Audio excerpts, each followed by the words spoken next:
Muy bien, queridos hermanos y amigos, es un gusto saludarle nuevamente acá desde la sala de redacción de su programa de preguntas y respuestas. Tu pregunta es el tema. No olviden ustedes que pueden comunicarse con nosotros a través del correo de info@sda1844.org. Allí esperamos que ustedes puedan enviarnos sus preguntas, sugerencias del programa.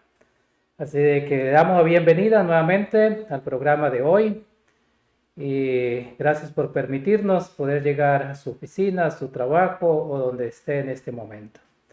Vamos a pedir la bendición de Dios, pero sin antes darle también la bienvenida a la hermana Raquel Orce, que está hoy con nosotros nuevamente. Bienvenida. Y esperamos que ustedes sean bendecidos con los temas que hemos podido compartir en estas semanas. Vamos a pedir la bendición de Dios en una oración. Acompáñanos, por favor.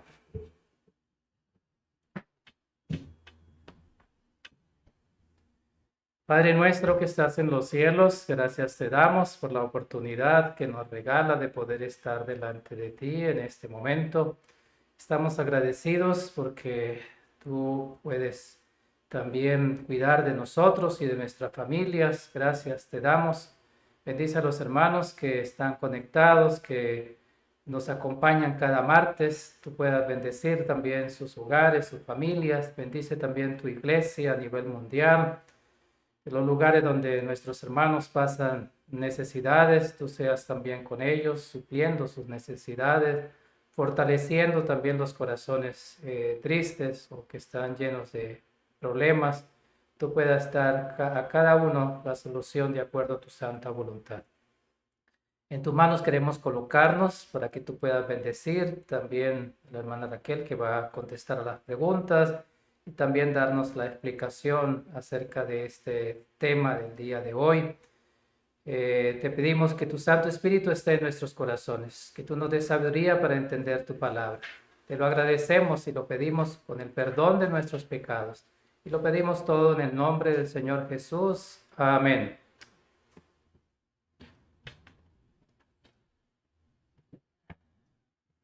Muy bien, nuevamente sean todos bienvenidos al programa de hoy.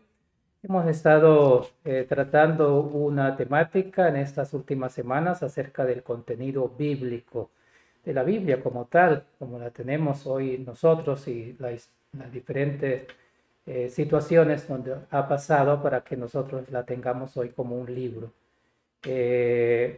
La semana pasada se estuvo hablando acerca del canon y la cronología.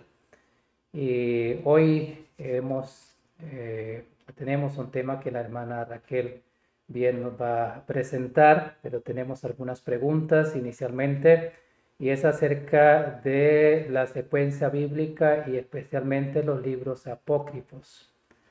Y la primera pregunta, hermana Raquel, para hoy es, ¿qué significa esa palabra cuando hablamos de apócrifos? Sí, literalmente significa lo oculto, lo escondido. Literalmente ese es el significado. Sin embargo, dentro de la literatura bíblica implicaría los libros que no han sido canonizados. Muy bien, y ahora surge una pregunta más y es, ¿por qué a esos libros no se los incluyeron en el canon como tal? Sí, es muy importante entender la razón. Hay que considerar que no fue una decisión única por un individuo o por una institución. Fueron diversos criterios que se tomaron en cuenta. Les recomiendo que revisen la presentación anterior, el programa anterior, donde hablamos de los 7 principios fundamentales de la canonización. Se los voy a resumir básicamente en 4. El primero de ellos es la correlación temática con el resto de los libros ya reconocidos como legítimamente inspirados. Es decir, son libros que deben constatar no solamente correspondencia, sino también deben incluir una secuencia histórica específica para el momento en el cual están escritos. Otro elemento muy importante por lo cual no han sido declarados canónicos, los libros que consideraremos en este programa, es que introducen eventos, doctrinas o declaraciones que están en abierta o simulada contradicción contra el resto de los libros. Es decir, presentan temas doctrinales o de creencia que son o supersticiosos o falsos o combinados con creencias paganas de la época. Otro elemento por el cual tampoco se consideraron canónicos es porque los elementos históricos, religiosos o los temas espirituales que incluyen no están enmarcados en el tiempo en el que se dice que sucedieron. Es decir, son de publicación o de periodo histórico diferente, con un periodo significativo de tiempo distante del momento en que los hechos acontecieron. Así que esa carencia de contemporaneidad también cuestiona su contenido. Otro elemento muy importante es que no tienen referencias con otros libros ya canonizados. Es decir, por ejemplo, cuando hablamos del libro de Daniel, pues él menciona el libro de Jeremías claramente y habla específicamente, y tomé el rollo de Jeremías en Daniel 9.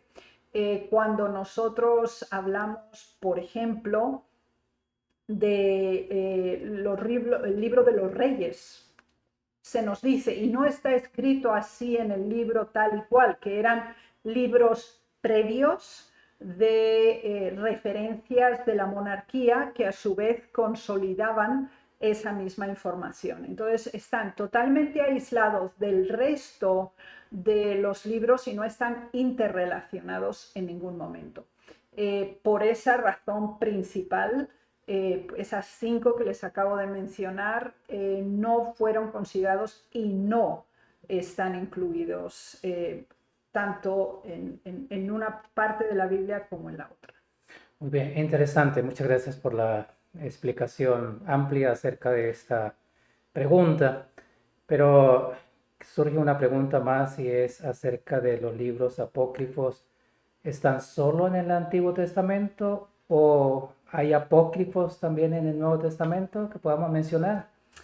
Sí, generalmente nos es más conocido los apócrifos del Antiguo Testamento porque cuando comparamos la versión católica de la Biblia y la protestante, automáticamente se percibe. Sin embargo, en el Nuevo Testamento, sea versión protestante o católica, no incluye apócrifos. Sin embargo, sí existen apócrifos del Nuevo Testamento. Y por eso también les vamos a hacer una breve reseña bibliográfica de cada uno de ellos para que conozcan que existen, aunque no son inspirados. Muy bien, muchas gracias, hermana Raquel, por las preguntas acerca de los libros apócrifos. Y yo pienso que sería interesante poder ampliar esta información, y especialmente en relación a lo último de los apócrifos del Nuevo Testamento, como usted misma lo mencionó. Nosotros conocemos más acerca de los apócrifos en el Antiguo Testamento, que son más conocidos. Bueno, estos son apócrifos, pero en el Nuevo Testamento quizás no tenemos mucha información al respecto. Yeah. Yo quiero darle tiempo para que pueda explicarnos un poco más acerca de esto. Sí, con la ayuda del Señor deseamos hacerles una presentación genérica. Obviamente habría mucho más que decir, pero por falta del tiempo lo que hemos seleccionado son los elementos básicos que serían necesarios para considerar este punto. Habíamos hablado y definido ya qué son los apócrifos y de hecho son escritos que han sido rechazados, no han sido incluidos. Por ejemplo, cuando hablamos en este caso específico de los libros del Antiguo Testamento, Los escritores cristianos hasta mediados del siglo II después de Cristo, y fuera de duda anteriormente, porque el canon judío ya estaba establecido, si ustedes recuerdan Lucas 24, 42 al 44, fueron considerados libros, es decir, no hubo un rechazo para su lectura o simplemente para su conocimiento general. Sin embargo, se negó completamente su inspiración. Por ejemplo, de Jerónimo en el siglo V, en relación, estamos en el Antiguo Testamento, el canon judío ya estaba especificado y es el que asume los cristianos. Sin embargo, hasta el siglo V de nuestra era, se seguían rechazando cualquier libro apócrifo del Antiguo Testamento, aunque eran leídos y conocidos, y hasta cierto tiempo hasta referidos, pero jamás considerados como parte del Antiguo Testamento. Por ejemplo, en el concilio de Cartago, en el año 397, se reconocían los apócrifos como canónicos, así como el concilio de Florencia en 1439. Aquí es cuando empezamos a ver una tendencia al reconocimiento de los apócrifos del Antiguo Testamento. Así que hasta el siglo V prácticamente había un absoluto rechazo de tales libros. ¿Cuándo llega el momento en que estos libros, no incluidos en el canon judío, porque recuerden que estamos creando dos cánones? El canon judío estaba ya estipulado 2 siglos antes de la venida de Cristo, del ministerio de Cristo a la tierra. Y como les decía, en Lucas 24, el Señor Jesús declaró: y no sabéis que las Escrituras, pasando por la ley de Moisés, considerando los profetas y también los salmos. Ese era el canon completo. Ya les habíamos hablado del canon judío, pero ahora había el tema del canon cristiano del Antiguo Testamento. Es decir, iban los cristianos a reconocer tal cual el canon judío o no. Vimos que, por ejemplo, no lo reconocieron por la agrupación. Recuerden que el canon hebreo tiene 24 libros en el Antiguo Testamento. El Antiguo Testamento hasta el siglo V en el cristianismo tiene 36 libros. No porque haya más libros, sino porque se han desdoblado. El canon judío tiene los 12 profetas menores en un solo libro. Ahora, cuando estos se distienden, entonces obviamente adquiere otro nivel. Pero estos dos cánones son muy interesantes porque llega un momento fundamental, y lo pueden ver en pantalla ahora, y es el Concilio de Trento en 1545. Y es el momento en que oficialmente los apócrifos del Antiguo Testamento son incluidos en las Biblias católicas. Ese es un momento diferencial. Les decíamos que desde el finales del V al siglo VI había una tendencia a referir y a considerar los libros apócrifos, cuestionando el canon judío.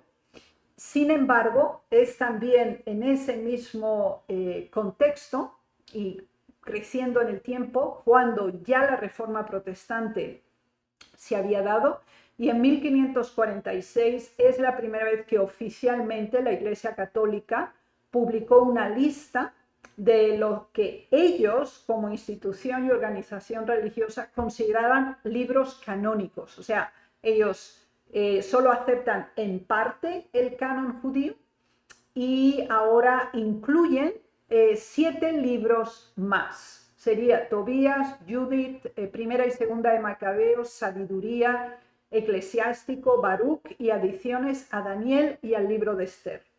Ahora bien, Los reformadores aceptaron como canónicos los 39 libros del Antiguo Testamento sin excepción. Es decir, ellos aceptan el canon judío completo, con la diferencia de separar los 12 libros de los profetas menores en libros separados entre sí. Pero respecto al canon, los protestantes no aceptan otro. Por ejemplo, Martín Lutero declaró: son libros no iguales a las Sagradas Escrituras, pero útiles y buenos para leer. Es decir, son libros referenciales. El protestantismo preserva el canon judío y mantiene el canon cristiano hasta el siglo V de nuestra era. El cambio lo produce la Iglesia Católica. En 1618, en el Concilio de Dordrecht, definitivamente los movimientos protestantes de Europa, dados en Escandinavia, Inglaterra, Holanda, los Países Bajos en general, Suiza, Francia, Alemania, rechaza oficialmente el uso de los apócrifos por parte de los reformadores protestantes. No se podía usar como referencias, no se podían incluir como parte de la Biblia, aunque desde 1546 la Iglesia Católica lo establece al mismo nivel de importancia e inspiración. Es interesante que después de la muerte de los reformadores como Lutero, Calvino, Zuinglio y otros, estos libros apócrifos, los 7 que les mencionábamos del Antiguo Testamento, fueron aceptados, aunque de nuevo fueron rechazados por la mayoría en el siglo XIX. Así que el tema de los apócrifos del Antiguo Testamento ha tenido sus idas y venidas y cuestionamientos. Ahora, hablando del Antiguo Testamento y de los apócrifos, la literatura judía, es decir, los 4 siglos de historia judía, desde la conquista de Alejandro Magno en el 332 hasta la destrucción del templo en el año 70, fueron un periodo de mucha actividad literaria por parte del judaísmo, sea estas publicaciones religiosas, políticas e intelectuales. Y entonces ellos distribuyeron en 3 el judaísmo, libros no incluidos en el canon, en 3 áreas. Es decir, los libros conocidos como apócrifos en sentido genérico, libros pseudoepigráficos y escritos de la comunidad de Qumran. Y vamos a considerarlo aquí. Por ejemplo, ellos consideraban los libros históricos que no eran canónicos, ¿sí? Nosotros tenemos un volumen, un libro de Esdras. Sin embargo, en la Vulgata católica originalmente existe Primera de Esdras, Segundo de Esdras y Tercero de Esdras. También hay una reelaboración de Segunda de Crónicas, capítulos 35 y 36, y también una extensión del libro de Nehemías y leyendas como un anexo al libro de Nehemías. Y esto ocurre aproximadamente en el año 150 a.C.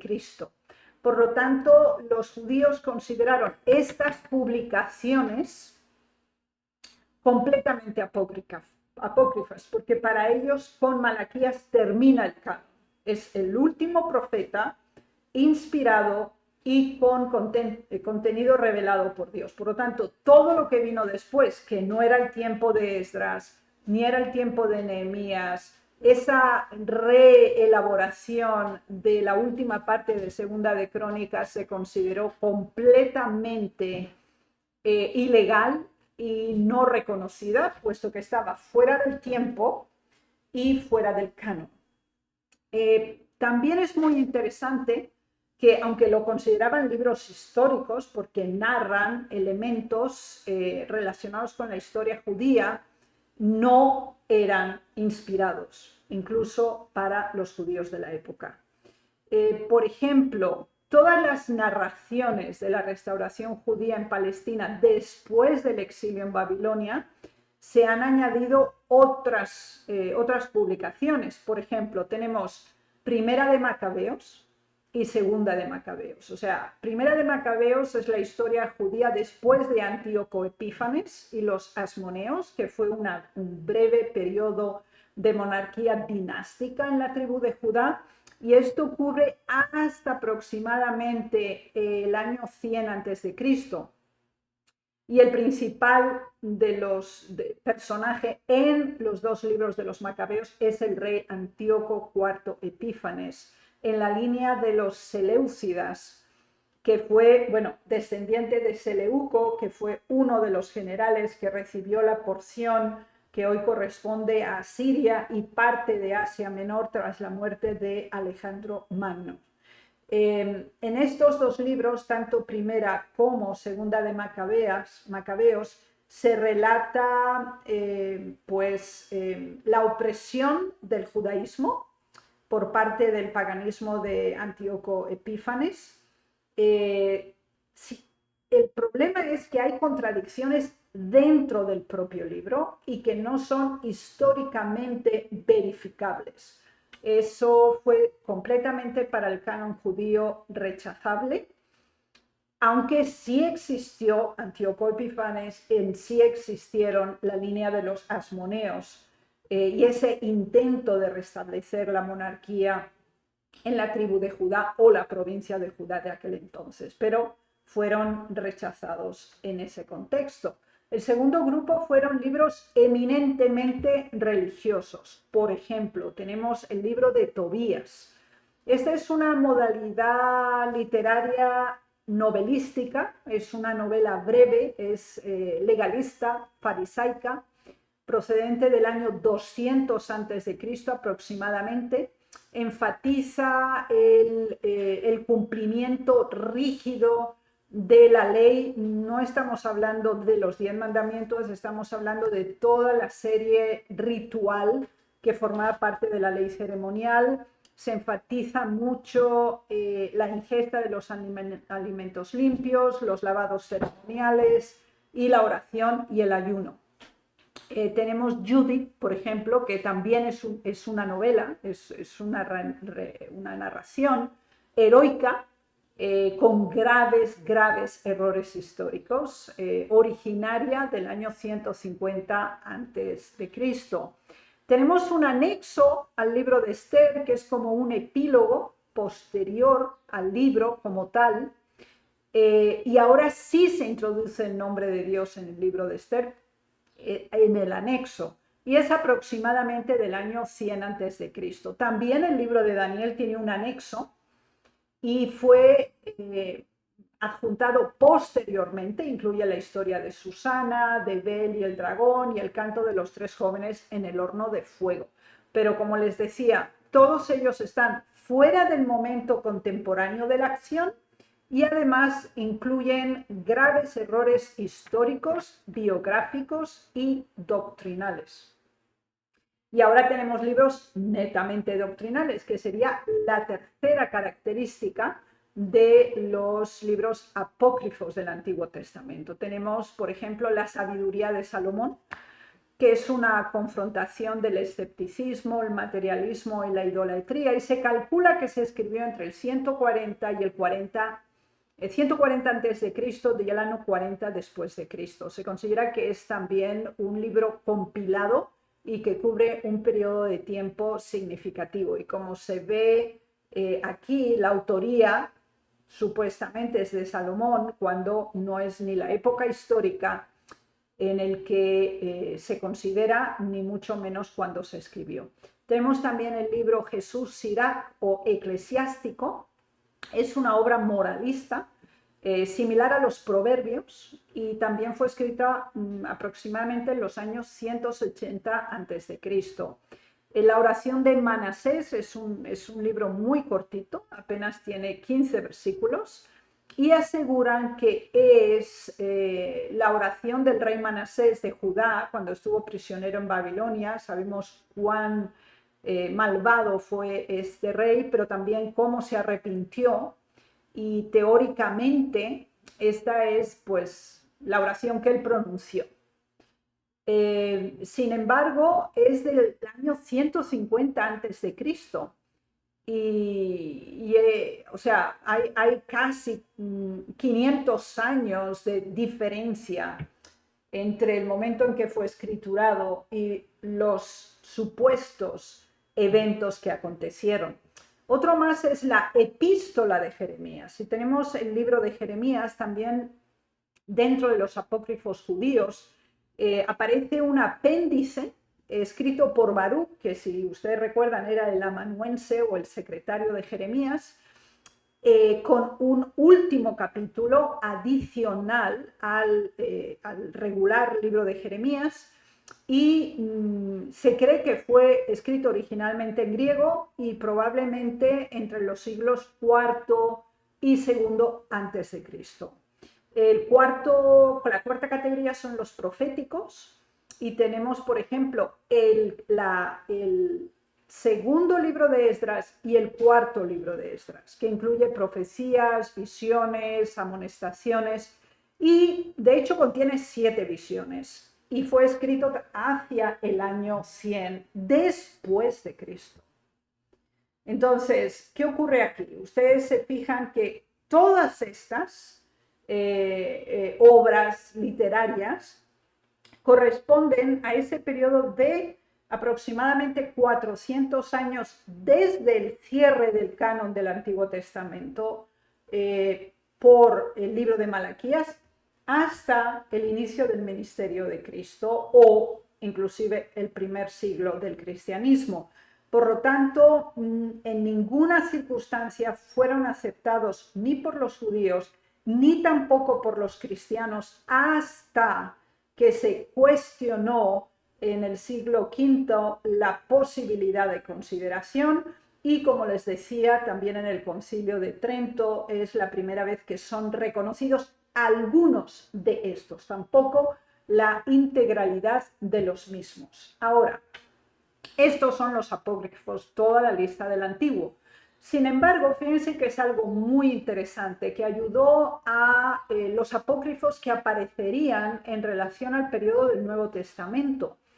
Y algo que fue fundamental para la legitimación, la credibilidad y la canonización de los libros del Nuevo Testamento fue la referencia del canon del Antiguo Testamento. Entonces, solamente a modo referencial es importante considerar que aproximadamente se computan 433 citas evidentes en el Nuevo Testamento del Antiguo Testamento. Así que aquí vemos una conexión muy importante.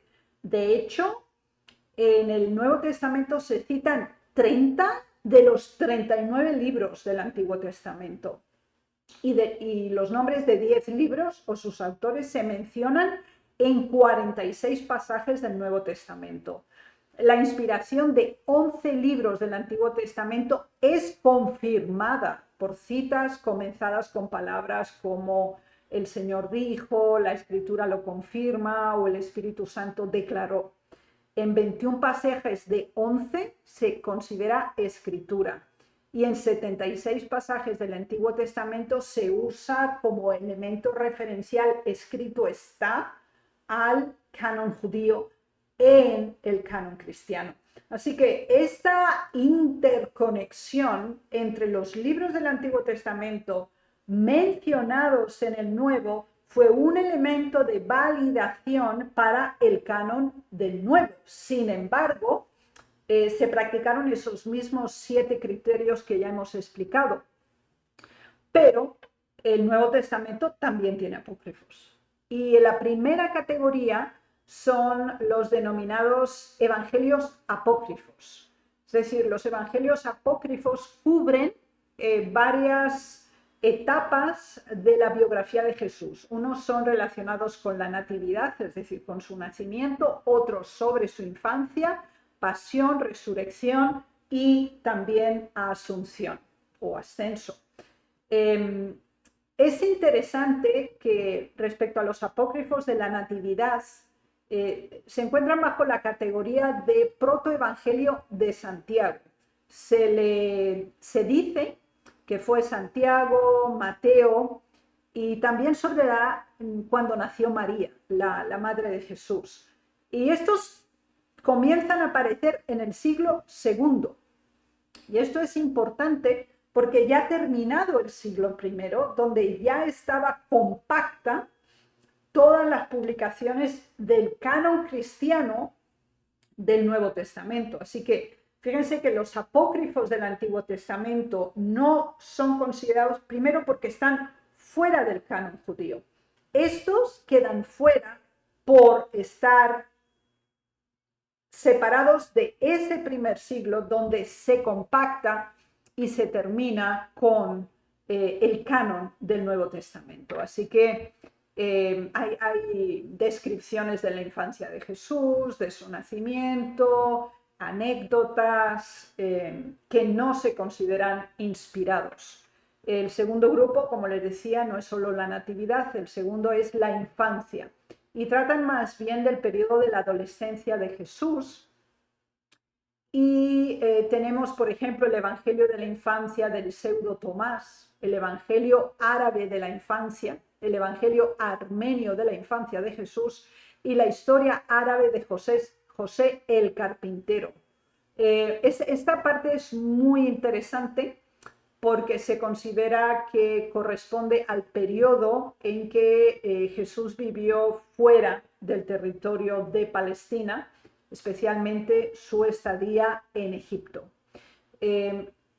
Obviamente, en ningún momento fue canonizado este texto, no corresponde a la inspiración divina y está completamente fuera de la contemporaneidad y así como el contenido.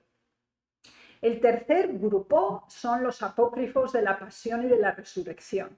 Y básicamente están divididos en tres categorías. Tenemos el Evangelio de Pedro, que se considera, no estamos hablando de las dos epístolas de Pedro, sino el denominado Evangelio de Pedro, y se cree que, bueno, lo que incluye es que se dedica especialmente a la descripción de la última semana del ministerio de Jesús y específicamente las últimas escenas de la pasión. Fue escrito en Siria hacia el año 150 de nuestra era. También tenemos otro que es el ciclo de Pilato, que también cubre la pasión, pero incluye la resurrección y, de acuerdo al libro, el descenso a los infiernos. Y donde Pilato tiene un papel importante y está unido al Evangelio de Nicodemo o Actas de Pilato, y eso corresponde al siglo segundo y quinto posiblemente. Después tenemos el denominado Evangelio de Bartolomé, que o de Bernabé, depende de las versiones, que incluye la encarnación, salta completamente al final del periodo en que la muerte de Jesús, el descenso a los infiernos, así lo definen, y también ahora la creación de los ángeles, la caída de Lucifer y otros temas. O sea, están totalmente desconectados entre sí. Procede de Egipto, fue escrito en Egipto hacia el siglo IV después de Cristo. Tenemos también acerca de los evangelios un último grupo de evangelios apócrifos y se refieren a la asunción o la resurrección. Y hay un número muy extenso, de una página, 2 páginas, hasta pequeños libritos, y incluyen la ascensión de María. Es la muerte de María y su resurrección y ascenso al cielo. Y se considera que son del siglo VI o posteriores inclusive. Todos estos apócrifos contradicen declaraciones específicas de los evangelios canónicos, están desfasados en el tiempo y fueron escritos con una tardanza respecto a la contemporaneidad en forma significativa. Otro grupo de apócrifos son los hechos apócrifos de los apóstoles. Por ejemplo, a finales del siglo V aparece la historia de San Pablo y que está formada por dos cartas apócrifas, una de los Corintios, que sería tercera de Corintios, respondiendo a la segunda de San Pablo. Hay una tercera y también hay unas actas o notas o memorándums que se asignan al apóstol Pablo, y la historia de una doncella de Iconio que se convierte y sigue a Pablo predicando la fe, y también una descripción del martirio de San Pablo. Todo ello en el siglo V. También tenemos otro apócrifo de los Hechos de los Apóstoles denominado la historia de Pedro, y son fragmentos que corresponden hacia finales del siglo II, principios del tercero, que habla de lugares que visitó Pedro o viajes misioneros de Pedro. Tenemos otra historia de Pedro y Pablo del siglo II, que habla de actividades que hicieron juntos o viajes que hicieron juntos. Incluye el viaje a Roma de ambos y también la ejecución de ambos. Tenemos la historia de Santo Tomás del siglo III y relata cómo el discípulo Tomás viajó a India e introdujo el Evangelio en India, y corresponde al siglo III. Así que es muy importante entender aquí que la secuencia del canon es regular y constante y validada en el momento y por interrelación. Todo esto que acabamos de mencionar, apócrifos del Antiguo como apócrifos de los Nuevos, del Nuevo Testamento, están fuera de tiempo y no son reconocidos por la institución de la época. Pero fíjense que además tenemos, como les decía, no solo de los hechos apócrifos y de los evangelios, sino también de otras epístolas y del propio libro de Apocalipsis.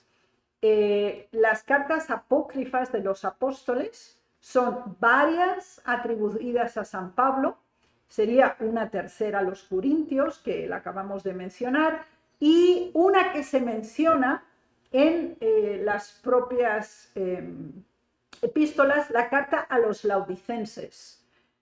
También otra a los alejandrinos, que hay solo referencia, no se conoce el contenido, y 8 cartas de correspondencia entre Pablo y Séneca. Y dicen que Séneca, uno de los filósofos más importantes de este periodo en el Imperio Romano, se había convertido al cristianismo, y este escrito procede del siglo IV a.C. También hay una carta de los apóstoles del siglo II que es una, no diría una imitación del libro de Apocalipsis, pero sí tiene un tono apocalíptico. Y también hay una carta de Tito, no a Tito, sino que sería la respuesta de la epístola que Pablo mandó a Tito, y Tito le dio la respuesta. Bien, esto sería el conjunto de los apócrifos que tenemos. Y fíjense que tienen varios elementos en común. Uno es el contenido, otro es la fecha y otro la discontinuidad.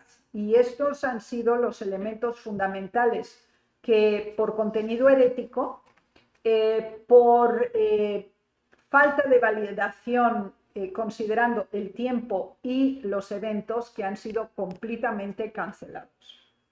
Muchas gracias, hermana Raquel, por esa amplia información acerca de especialmente estos libros apócrifos.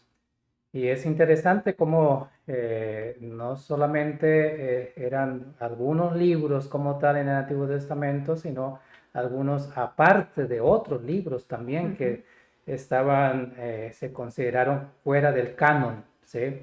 Como tal. Y aquí hemos visto también en el Nuevo Testamento una serie de varios libros que no fueron incluidos tampoco en ese canon bíblico, pero tampoco están en la Biblia católica o están todos en la Biblia católica. No, la Biblia católica no ha aceptado los apócrifos del Nuevo Testamento. Ya. Sí, no los ha aceptado, aunque sí los recomienda para su lectura formativa o referencial. Y los únicos, que tampoco son todos, los apócrifos del Antiguo Testamento que fueron incluidos en el Concilio de Trento, tampoco son todos los que había, solamente ciertos. Y es importante ver cuáles fueron. Y es aquellos que, uno, validan la vida después de la muerte, que validan la inmortalidad del alma, que validan la existencia del infierno, el arder, el purgatorio, que valida, por ejemplo, la comunión espiritual o comunicación con los muertos. Yeah. Entonces, esos libros con tal contenido son los validados en el canon católico del Antiguo Testamento. Ya, está bien. Interesante. Hay bastantes partes en el Nuevo Testamento que seguramente usted mencionó, de evangelios, de hechos, de cartas, que no están incluidos en ningún lugar. Entonces, ¿cómo aparecieron? O sea, ¿dónde apareció después estos libros?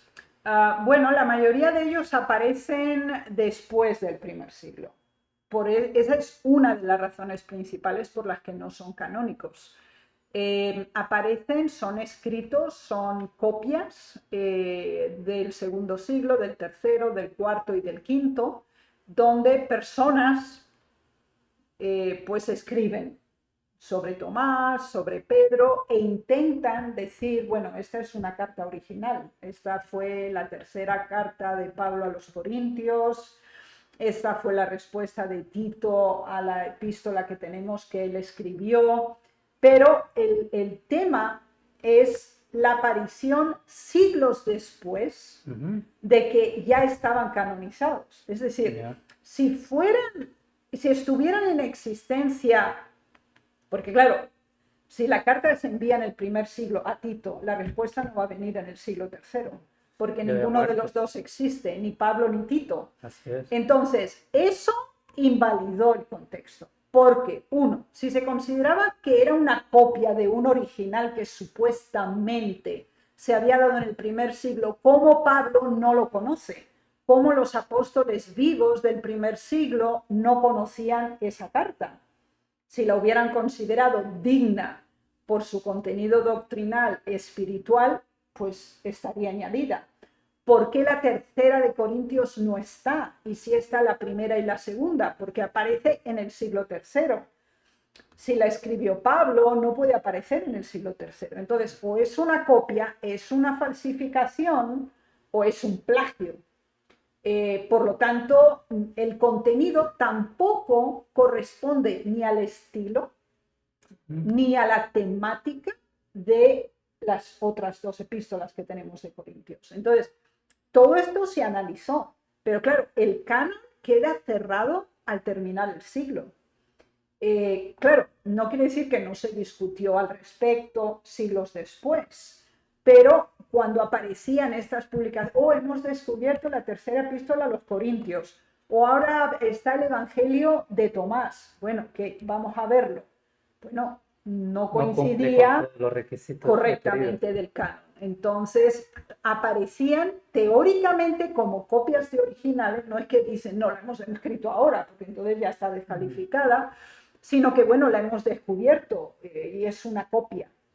Entonces, bueno, había que verificarla y obviamente pues no pasaba el examen de evaluación y de acreditación tales publicaciones. Ya, hay un asunto más y es, hay muchos libros del Antiguo Testamento de los cuales usted mencionó y algunos son históricos, pero como leerlos como tal porque son históricos nos ayudarían también o ¿Qué podemos decir al respecto de eso? Bueno, no son históricos fidedignos, me explico. Por ejemplo, hay una modalidad literaria que son las novelas históricas, es decir, están basados en un evento histórico que ocurrió en X fecha, pero claro, toda la narración no tiene nada que ver. Pero se dice, bueno, pasó en este momento porque había pasado esto. Y ese hecho sí es verdadero. Pero la narración puede ser parcialmente fantástica o parcialmente basada en hechos reales. Y por esa razón, en el canon judío, ellos sabían que los macabeos habían existido. O sea, la línea de los asmoneos, la rebelión que se levantó en la provincia de Judea contra Antíoco Epífanes porque él ofreció un cerdo en el altar de sacrificio del templo, eso es real, eso pasó. Y eso produjo un levantamiento, una guerra tremenda, tipo guerrilla, entre milicias judías, de la tribu de Judá especialmente, contra este sacrilegio para el judaísmo. Y a partir de ahí se forma una monarquía, por primera vez, aunque no llegaron a ser un país independiente. Y eso sí es un hecho histórico, es decir, eso existió, eso pasó. Y está ahí registrado en ese Eso libro. está escrito ahí. Sin embargo, no es la única referencia a esa historia, porque nosotros tenemos cronistas egipcios, tenemos cronistas griegos, asirios, que también narran esa situación. Entonces, la explicación de Primera y Segunda de Macabeos, aunque sí está basada en un periodo histórico y en hechos reales, tienen muchos elementos fantásticos que no coinciden con la versión egipcia, con la versión asiria o con la versión griega. Pero estos tres, los griegos, los egipcios y los asirios, sí coinciden. Y es la versión judía la que está idealizada, se dan milagros, a uno de los soldados judíos lo atraviesan con una espada, pero no le pasa nada. Entonces, bien, hasta la versión de crónicas históricas de Egipto y de Asiria, narra lo que la literatura judía menciona como imaginación espiritual de los judíos, ¿sí? Entonces, aunque sí tiene referencia histórica, no podemos aceptarla 100% como eventos históricos fidedignos, sino como una novela histórica. Interesante, muchas gracias por la información. Hablamos también de traducciones bíblicas, ¿no? Sí. Diferentes traducciones bíblicas que han existido en diferentes idiomas también. Pero podríamos hablar de traducciones bíblicas al castellano y saber cuáles son esas traducciones bíblicas al castellano, cuándo sucedieron, cuál fue la primera traducción bíblica también al castellano. Pero no quiero que lo menciones ahora, me gustaría para que en la próxima semana podamos conocer un poco acerca de esto. Sí. Para que nos acompañe, por favor. Y ustedes también están invitados también para la próxima semana acerca de lo que es las traducciones bíblicas en castellano, la que tenemos nosotros hoy en día como tal. Y por eso les estamos invitando desde ya para la próxima semana. Y hermana Raquel, muchas gracias por la disposición también de acompañarnos. Y muchas gracias por la explicación de hoy. Esperamos que ustedes también hayan sido bendecidos y podamos compartirlo con otros. Nos han escrito algunas personas, hermana Raquel, acerca del material, de enviarle. Les escribí también que lo hicieran directamente al correo de info para que allí puedan ustedes tener el material como tal, que puedan leerlo más detenidamente, porque alguien me decía, bueno, allá no lo alcanzamos a leer muy bien, pero bueno, lo pueden tener directamente si ustedes lo desean. Yo creo que la hermana ya nos dijo la semana pasada, ¿no? Así de que esperamos que ustedes puedan escribirnos. Si tienen también preguntas, agradecemos a las personas que nos escriben cada semana, que también se comunican con nosotros. Y si tienen preguntas, no olviden hacerlo al correo de info@sda1844.org. Vamos a terminar el programa de hoy, el tiempo se nos ha ido y vamos a hacerlo con una oración. Por favor, hermana Raquel. Gracias.